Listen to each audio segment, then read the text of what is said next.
అంటే ఎలా చూస్తారు? అంటే ఆల్రెడీ ప్రచారం చేస్తున్న క్యాండిడేట్‌ని తీసేసి ఆహ్, ఏం సాధిద్దామని అంటారు బీజేపీ వైపు నుంచి?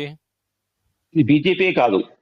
అసలు మామూలుగానే చర్చలు జరుగుతున్న సందర్భంలో సీట్లకు సంబంధించినటువంటి పంపకాలు జరుగుతున్నటువంటి సమయంలో ఎవరు ఏ స్థానంలో పోటీ చేయాలనుకున్నప్పుడు బీజేపీ దగ్గరైనా, టీడీపీ దగ్గరైనా, జనసేన దగ్గరైనా ఒక డేటా ఉండాలి.